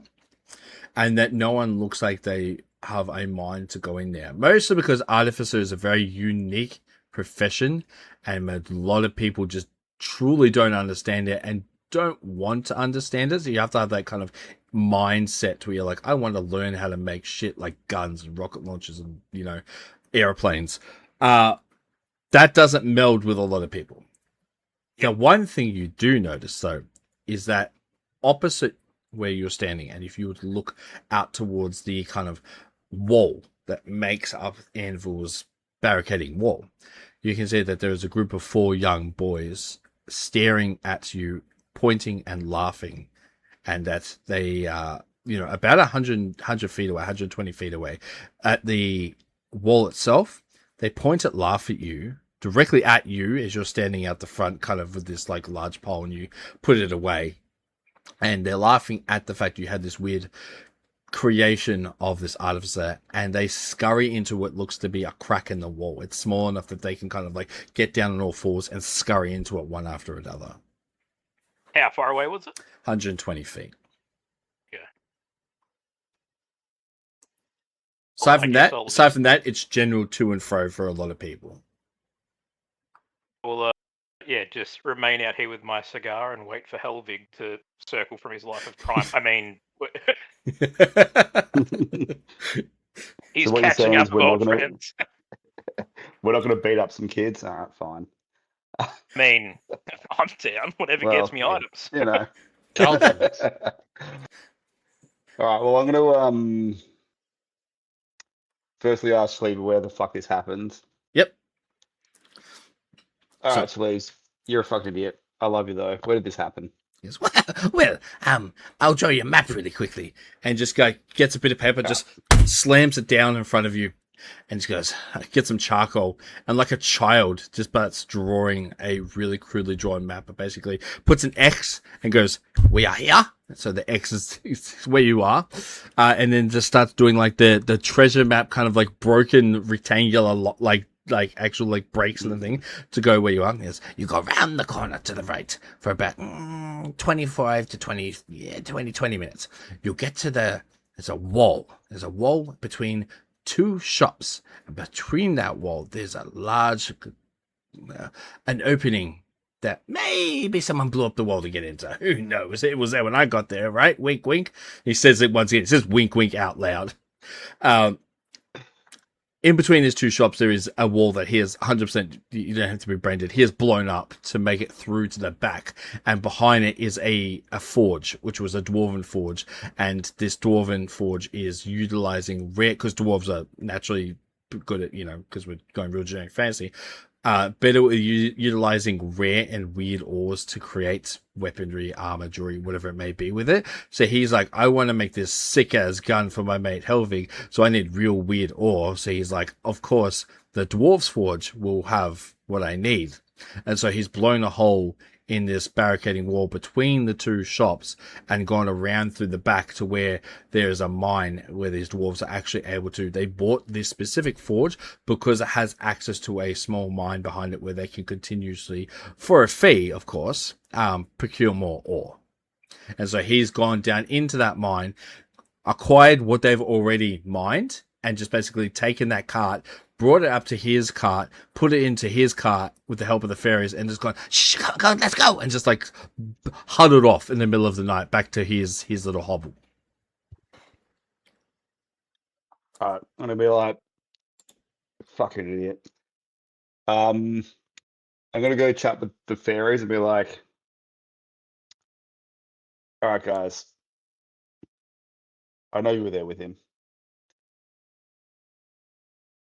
Tell me what happened. Did you see anything weird besides him, obviously? Yep. Anyone sus besides him? So, What do you got? Amber, the yellow one, will inform you that she knows that the name of the forge is the Blackstone Forge, which is the one that they broke into the back of it, or at least the back to the side of it. The thing that they found strange was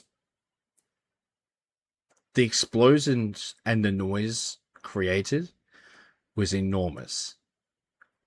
And I mean, like, it made the ground rumble a bit, because Sleeba doesn't understand the difference between a small hole and a big hole. He just goes, I need a hole.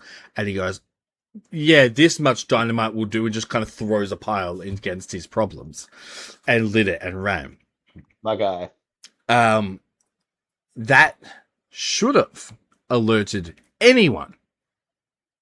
But for some reason, he basically checked, and so did the fairies. All 6 of them minus Aqua, he's still nowhere to be seen. And dead silence. The forge, of course, is not where they live. It's where they work, so they don't stay there overnight. But there are still housing estates above you and around you, and there's still people in stops and taverns and stuff close by that someone should have heard something, but nothing. Once that explosion went off, and Sleeba's like, excellent, this hole is big enough for me to get in, get out what I need to. It took him about an hour, give or take, to go in and go back and forth, because it's a downward slope to this mine. Like I said, it's not a big mine whatsoever. It's got abundant, really rich ored mine, but it took him like literally an hour going back and forth, up and down to fill his cart with what he deemed an appropriate amount of ore and minerals to go. So not only one, did an explosion go off and no one heard it. 2, he was back and forth for an hour, like taking this, and the cart is literally parked out front of this forge, and no one walked up to be like, excuse me, sir, what are you doing? He was able to do that for an hour, and only then when he said, let's go, and they get in, and the horse takes the cart away.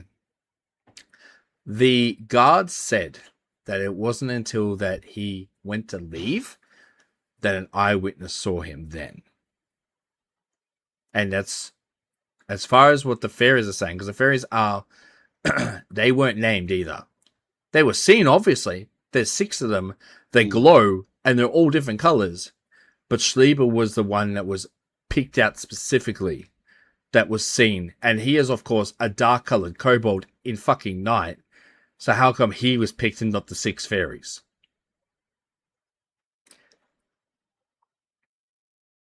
My follow-up question to them is going to be, who has he pissed off? I mean, you don't have to like roll any for it. The fairies are like a lot of people. He has created inventions that have blown up, but the thing is, no matter what, he always either offers a refund, or he will go, I will make it again for you and try and fix it. Because the whole idea of his, wondrous wonders of want is he wants you to leave with something wondrous that you want to keep. He's very proud of his work, and he wants to keep improving. So he will offer you a full refund. That should quell most people, but no matter what, if something blows up, it could hurt someone, which he has had a couple of people come in and, they've had burn marks on their hands as one of his inventions has blown up and stuff. Like for instance, the first thing he did we saw Mordekai, we saw him a nut that exploded. So, he does make things that are a little bit odd, but he definitely has, I wouldn't say enemies per se, but he has had people kind of gone, this guy's cuckoo, and maybe don't go visit the store because the shit he sells is a bit odd and explosive. But it is, he does have people that like his shop and that like the artificer lifestyle, and also that he makes just weird contraptionary shit that people are like, I really like this stuff because it's weird and different. So he hasn't got enemies, but he doesn't have a positive reputation. He has more of a very neutral reputation at this point. Cool. Yep. I'm gonna look at him and just be like, just don't do anything else stupid for at least the next 2 days. Can you do that? He goes, oh yeah, well, I'm on house arrest. I can't leave this place. In fact, the toilet's blocked up and I've just been pissing out the backyard. I'm just gonna leave. Just like, cool. I'm out. He's like, while you're at it, can you help me fix my fucking toilet? And you're like, oh, I'm out. I'm out. Nope. Excellent. Yeah, right, he's on house arrest, so he literally can't leave. The fairies have to go and do everything as far as shopping and stuff for him. When I was chatting with the fairies, did I get any inclination that they might have had something to do with it? roll insight now. Oh, this phone has just died. Yeah, it's 10. What they said story-wise seemed elaborate, but it ringed a bell of truth to it. So you can't be 100% certain that they aren't lying about certain facts and figures of it, but the story had enough good dot points that it seemed pretty much true to you. And it's sleeba. Everything he does is fucking nonsense. It's because he's just a So- chaotic little kobold. We love him. I love him. Oh, he's gonna be death in here. I just know it. Alrighty. Well, yeah, I'll walk outside and be like, "Well, Watson, what do you say?" To Mordecai to see what he says. Immediately walk away. Fair enough. Hello, fucking hell. Are you any good at solving crime? Because I sure as shit ain't. Don't know if it's a specialty of mine, but I mean, if it's for the maybe not necessarily the greater good, but Yes, it's if it's great to maybe definitely defend not. somebody that's innocent or something like that, then Yeah. yeah, I'd be inclined to assist. How do you feel about beating children? Yeah. I mean, it's only early. Sure, we could I was beat the just having a children look while we're at around it. to see if there's anyone keeping an eye on the shop, and there was 4 kids over there laughing and pointing over here when I walked out with his creation, and then they was it 120 feet away? They Yeah. crawled through a little crack in the wall over there. Would that be? I suppose I wasn't in there, so I wouldn't know if that was the direction that Sleeba was talking about. But he also said that was like 20 minutes away, didn't he? Oh yeah, no. So Mm. it's nowhere near. So effectively, if you were to follow the map that Helvig has now been given, and I say map loosely, you walked out and then turned to the right, and you would be heading to the right for about 20 minutes, skirting the circumference of Anvil to reach the forge. Well, let's just in case, let's go have a look at that hole in the wall and Sorry, we got one Yeah, so comment you're on gonna the we got one comment in the stream. It's like, well, good morning. That was a hell of a thing to join to. How do you feel about beating children? You're That welcome. was out of context. That's a digger. Welcome. Anyway, Welcome now to that I've our asked you that chaotic question, bullshit. back to the campaign. Yep.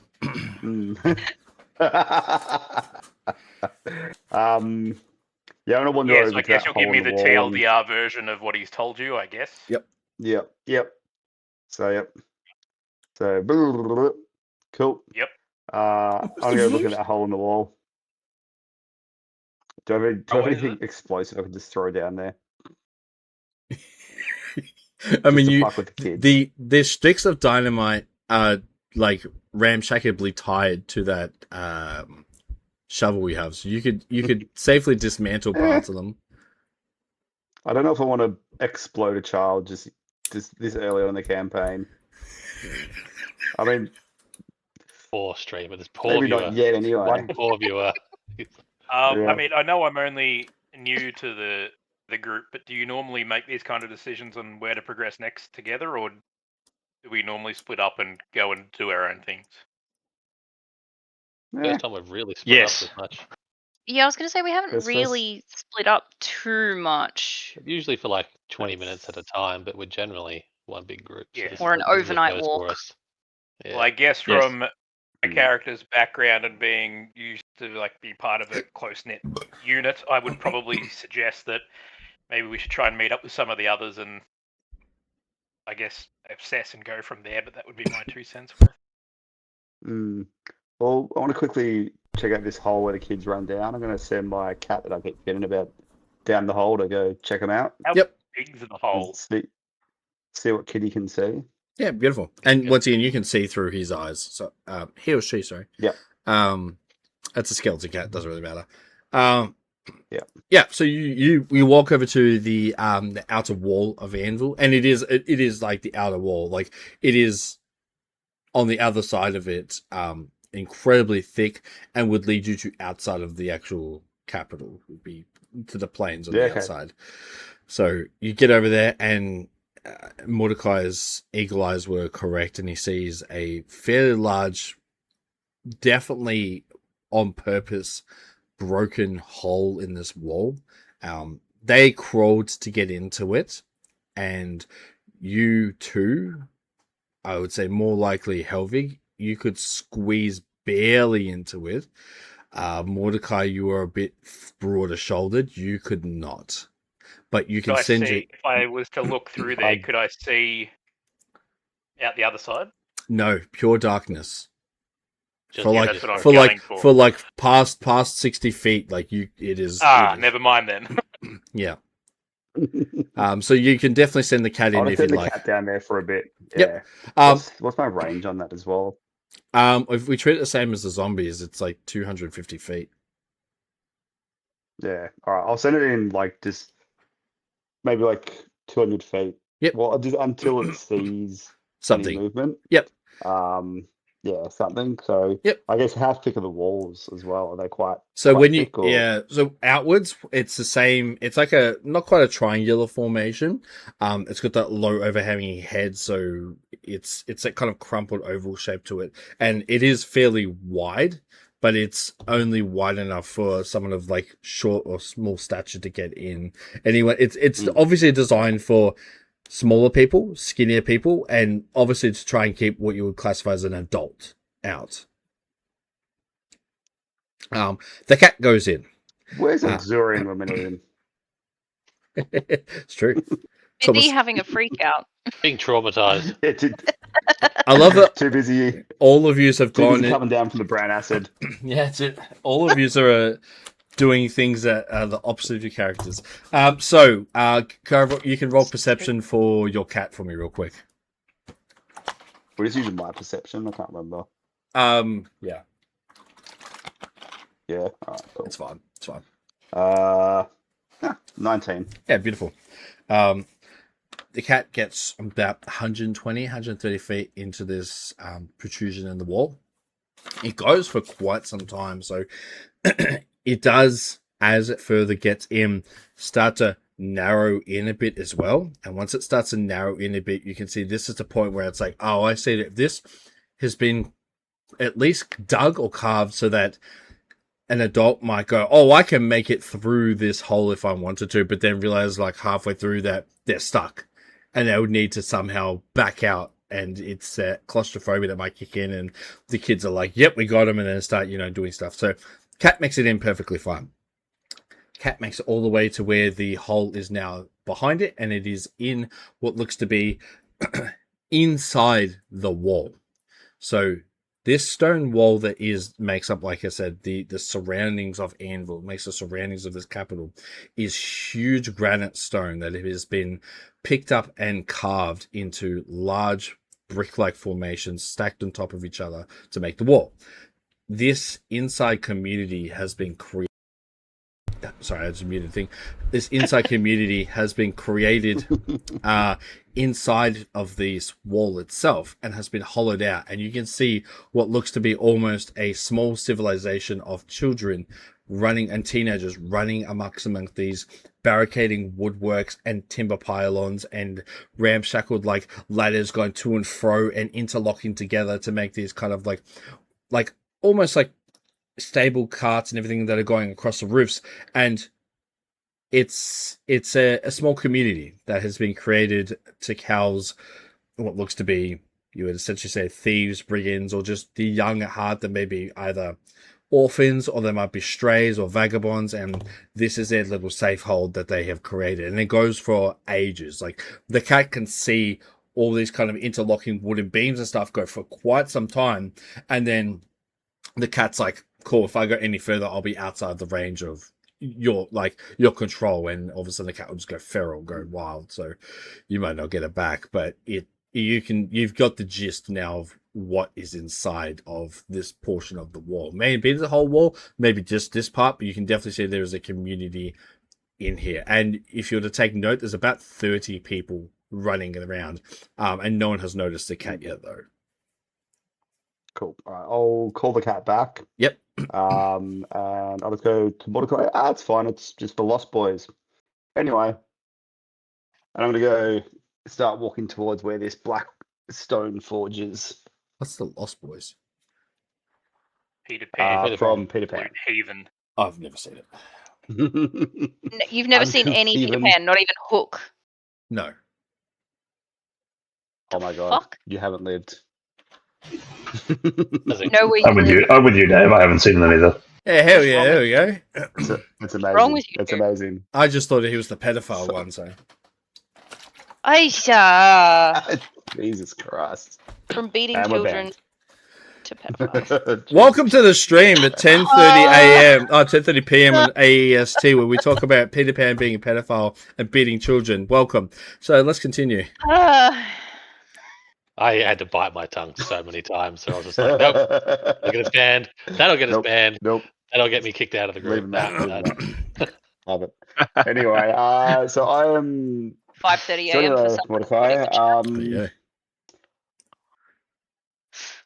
If you don't mind, we'll meet up with the others. But first, I just want to quickly check out this Blackstone Forge, where Sleeba requisitioned his goods from. Okay. You up Lead for the a way. walk? Beautiful. Easy, and I will try to follow this absolute shit pile of a map Sweet. and hope I don't get lost. So he didn't write down the name of the forge.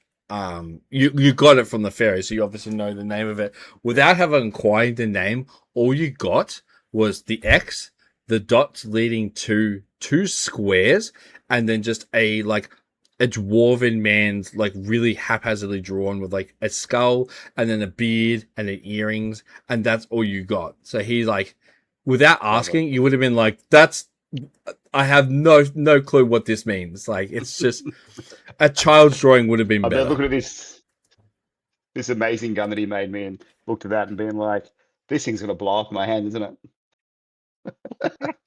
The map's going to blow up in your hand. Well, yeah, both, to be honest. This lunatic that loves explosives like me. Cool. All right. Well, yeah. Do you need me to make a survival check? No. It's you have the name and you have your map, your iPad map. So you can literally discount.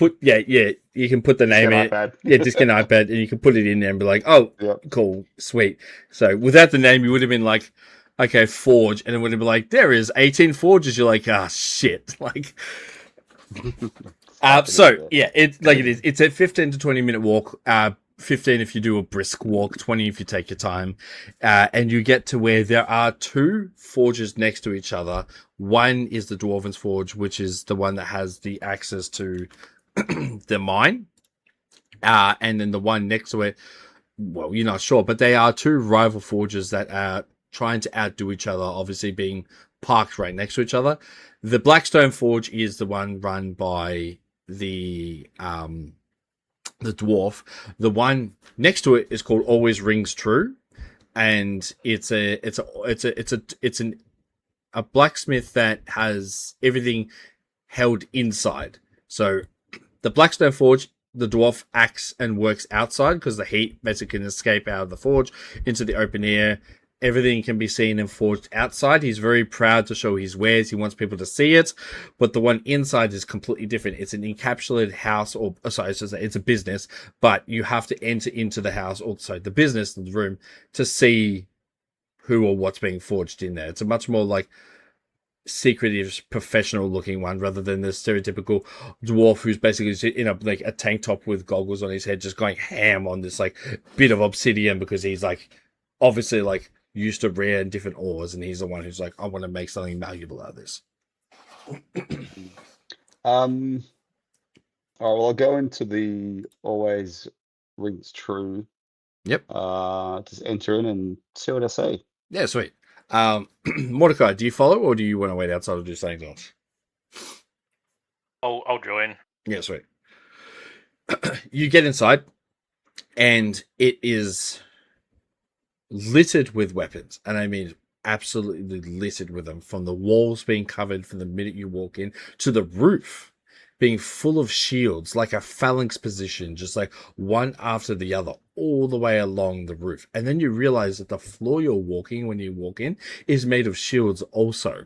And you're walking on interwoven, interlocked together shields. There's no gaps in between where you can accidentally like trip or anything like that, because there's chainmail that has been used as a kind of like mesh in between it to like finish off the actual look of the floor. And then the walls just have different armaments and halberds and swords and everything all the way along until you get to the end. And at the end you can see that there is a forge boiling at the back with the flames and everything like that, and it's obviously the smoke is going out through a chimney in the roof. But there is a large turtle standing at the end of it, wearing this large apron. He's got spectacles on and he's got the hammer. He's just going ever so slowly down on top of like smashing this like bit of ore. But the minute that like you see the force of it, he just and like sparks erupt at the side. He is slow. He's a turtle. If for those who don't know, giant turtle people. But like it looks like he's going slow, but there's so much force behind that as it hits that like bit of ore. It's like 6 to 7 swings of like that dwarf is like one for this turtle.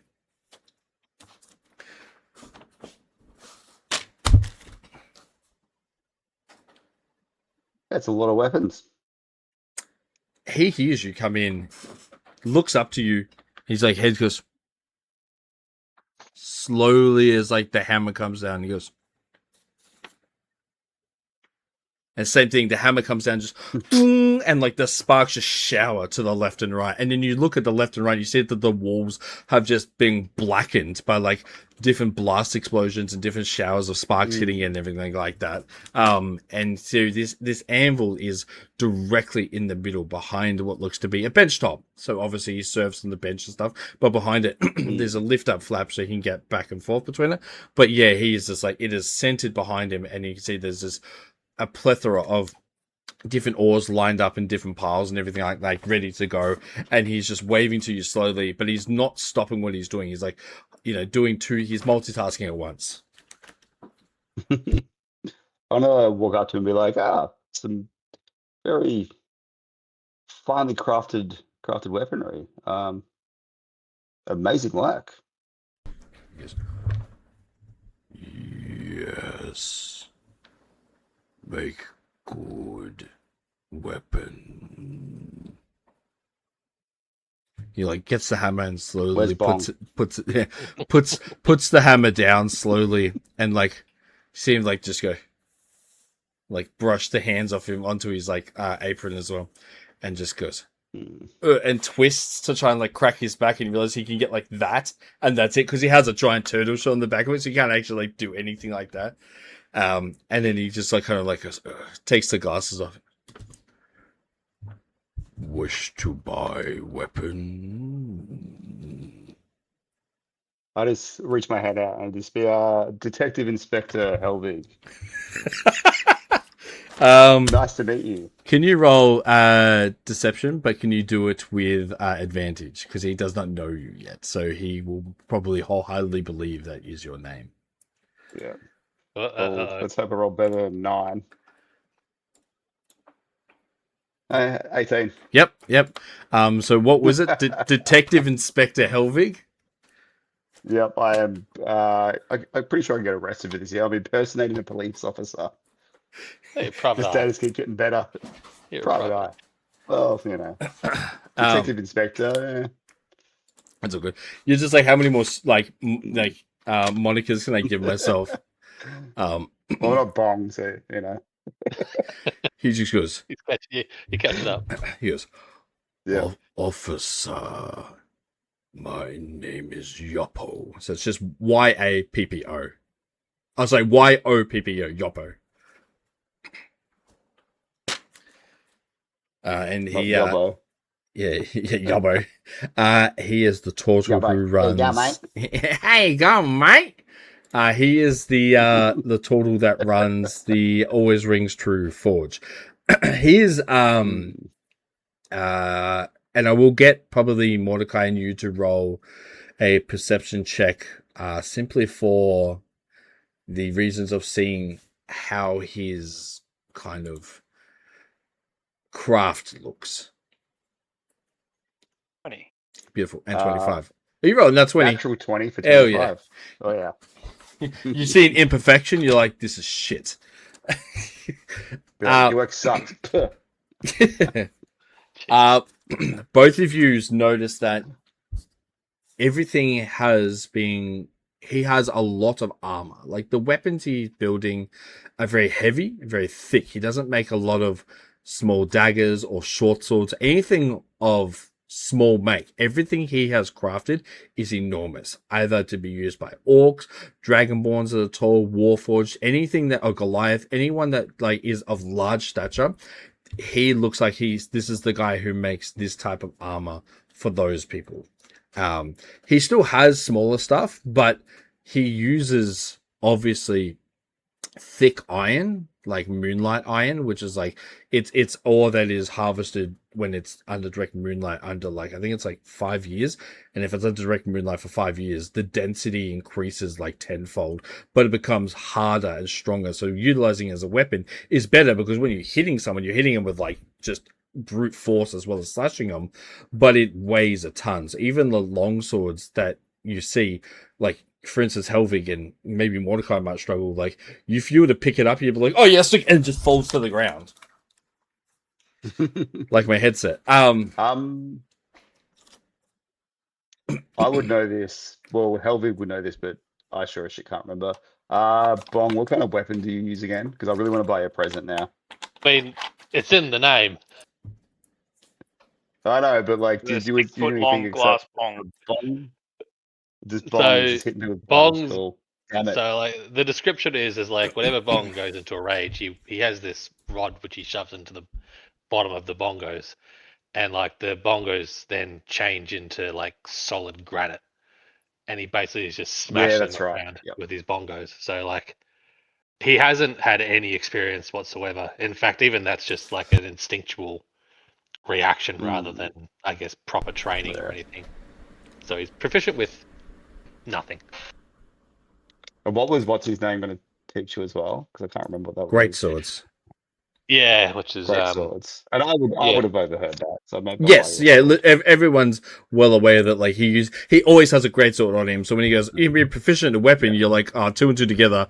Obviously, it'd be a great sword." Cool. Well, All right, no. sweet. Anyway, I'm getting distracted by turning this into a shopping episode when I'm actually trying to be preventing a crazy little artist, kobold from getting hanged. So yeah, Yoppo, lovely to meet you, mate. I do love your work. In fact, I might need to purchase something, but can I just ask you a few questions first? Go ahead.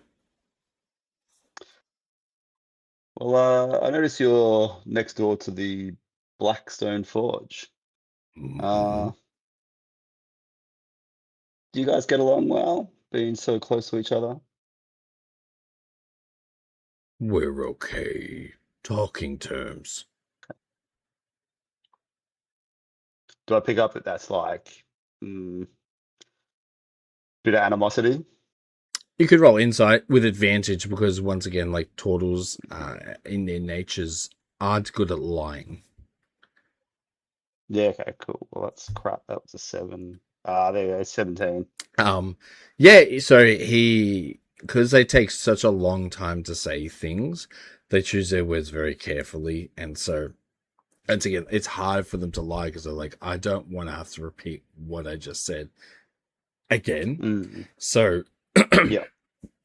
Yeah, for sure. He looks to be telling the truth that they don't dislike each other, but they're obviously still what you'll classify them as, business rivals.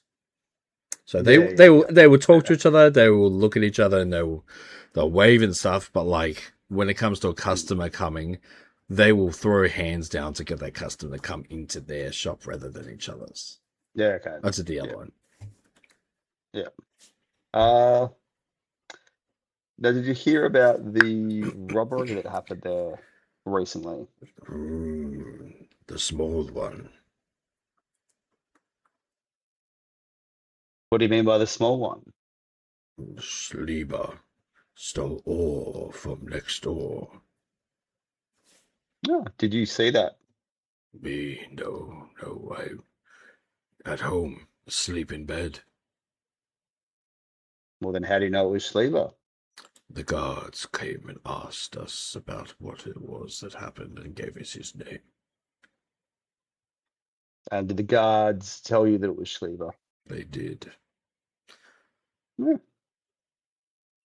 Here I was thinking innocent till proven guilty. Curious. I did not see him. I just hear what guards tell me. Fair enough. Do you know which guards they were? From guardhouse 8. Names? So, guard's name is not sure, but captain was with them, Artog. So, the captain of guardhouse 8 is Artog the Crazy. ARTOG? Yes. He Artog the Crazy. Crazy. I like that. We're gonna get along. Yopo describes him as a well-spoken, well-mannered, scholarly fellow. Race or species is he? He was a male orc. Skin color is a deep gray, unique for this region of orc. Not tall whatsoever, like 5'8". He's a very short orc, but a full orc, not a half orc or anything. I think they got rid of it, but a full orc. But yeah, like a deep gray color. Black hair, very chiseled down fangs to make him seem less imposing. Not built whatsoever. Like he's obviously a magic user from the look of it, or a scholar or something like that. A learned fellow rather than a battle-worn one. Many kobolds within Anvil. Magic fight. Any kobolds? So no. Is there many? Are they a common race within Anvil, or is No. So Yopo, he lives about an hour's walk. When I say an hour's walk, it's 20 minutes for the regular person. Times 3 is for him. But 100%, there is actually not too many kobolds within Anvil. They aren't uncommon as a species, but within Anvil, yeah, like he reckons probably in his time of living here, and he's been here, we'll say you've asked him, he's lived here like 8 years in this business, and he's seen 8. So really uncommon to see one in Anvil. And Sleeba's only been here, not that long. He's only been here since you guys rescued him a couple of months back.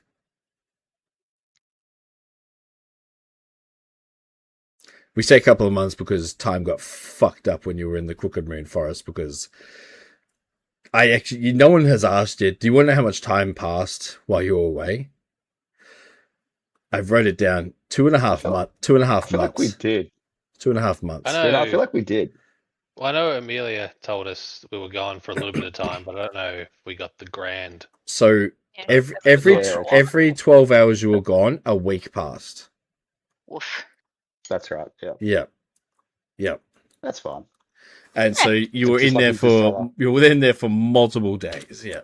It's not like anything dramatic happened in there. No, but it is just funny because in that time, like Sleeba has just been like, are they dead? And you've gone, done the forest, and he's happened to got a business, put the business and his life in jeopardy, and you're just like, damn man, fuck you were doing in that time. Like Sleeba was my grandfather.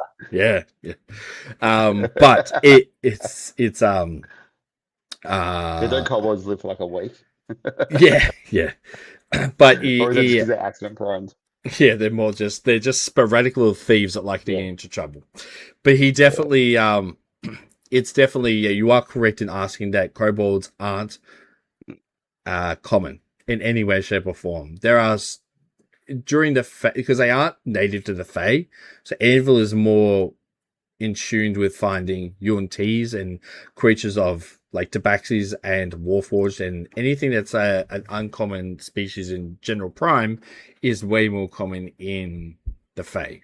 Like fairies and pixies are everywhere, but seeing them outside the Fae would be wild. Cool. Well, Yoppo, thank you for answering our questions. Now I have just one more for you. Yes. Now, a dear friend of mine, an orc, is maybe thinking of learning some techniques with a great sword. What could you recommend? Some big, strong fellow. Oh yeah, you better believe it. Got me out of a pinch. Good swing. Very good swing. He doesn't really use a sword yet. He kind of more uses, I guess it's a big old hammer. But you know, Some I think he might like a bit of sword as well, bit of sword play. angry or kind. Depends on his mood. Some Kind at heart, but when he gets angry, well, it's for good reasons, to protect us. Give me 3 days. I will have a great sword for your friend. How much? Turns around and he's got a a ledger. He pulls out. Orc friend color. Green. Had Discount. to think about it for a sec. He goes, yeah. Well, I mean, color, yes, depending on mood. He Yeah. fishes through Well, the yes. pages till he gets to the price for orcs. He's green orc, well built, kind, but looks after friends. What great He sword. does change colors from time. Oh, I Will that don't- affect the sword? No. Just aesthetic reasons.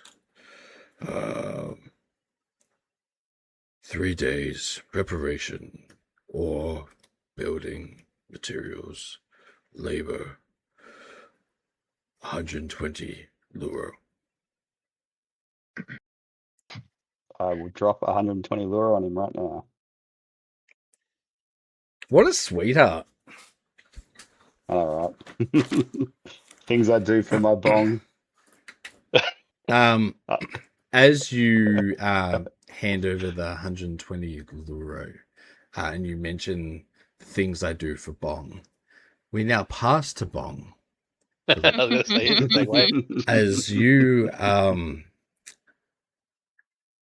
you wake up, your eyes flutter, you are on your back, lying down. You're kind of like your eyes flutter awake, and you're looking around. You turn your head to the left, and you turn to the right, and you can see just the cold embrace of a jail cell. You can see the cast iron bars around you.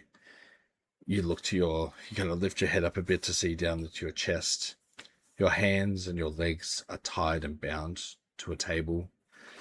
You kind of try and wriggle them out. Can't quite get them out. You move your head to the right and you feel a sharp, stinging pain in the left-hand side of your neck. If someone was to look at you right now, Bong, they would see a large gash in the side of your neck that has been sewn up, similar to Frederick's, and the left-hand earlobe missing from your body. Can you please take 81 points of damage, putting you down to 1 health point, Bong? Yep. Excuse you. A door opens on the far reaches of this room as you hear that opens up. Heavy, thunderous footprints come in. You hear almost you would encapsulate 6 to 7 kind of clanking metal guards come in, and it is as the door closes behind them.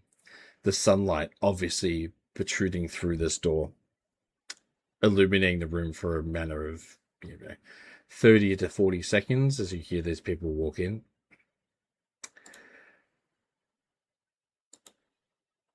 I just realized it's perfect timing because there's maintenance on D&D and Beyond. These guards kind of walk up, and you can hear them grabbing, a kind of metal dagger and just ting ting ting ting ting ting ting ting ting ting ting, running it up and down the bars of the cage you're currently in, or the jail cell you're currently in, running it up and down, just this echoing, harrowing noise of like taunting you as you cannot get off this table. The jail cell door, you hear the fumbling of keys on the key ring, and you hear the key enter the lock and unlocks it, and then the door opens up as you see someone walk in. Frederick walks up to you, overlooking you, and he goes, "Well, Bong, it's no hard feelings, is it, my friend? Although I can't exactly say that I've been in the same plight as you before." Nuck, the Tabaxi, and the human walk in. The 3 troubadours, as their skin starts to change and meld, morphing into different creatures and different races, as the 3 changelings in front of you swap between races and genders and heights, weights, obviously changing the way they look, until it gets to the point that they decide they want to finish on 3 complete black Yuntis, like the dark black scales, all 3 of them standing above you. "Oh, he's going to be lovely, isn't he? He's going to be prepared for her." Like, yes. Soon he will be for her. She will love him forever. Bong, do you wish to join us? Speak now or forever hold your peace. Bong, you open your mouth and no words leave your mouth, as you have no tongue to speak with. That's where we'll leave tonight's session. Oh, Jesus Christ! Oh my God! That is you freaking can't. animal. Can't do this to me. Enjoy your week, Luke. Yeah. Oh Jesus. my God. No, poor Bong. Oh shit.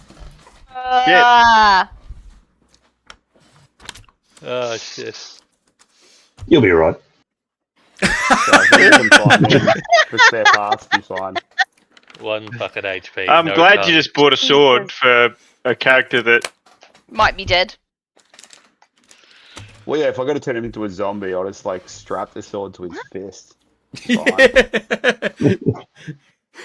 start putting like little zombie heads into his fist, so he's just like gnashing Jesus away Christ. with his punches. Fucking no tongue. I Well, I'll don't put, have like- tongue to fucking play bonkos. I can put zombies onto the ends of his fist, so I can punch the zombies. I love it. I mean, if it works, it works. Oh boy. Hey, I'll try anything once.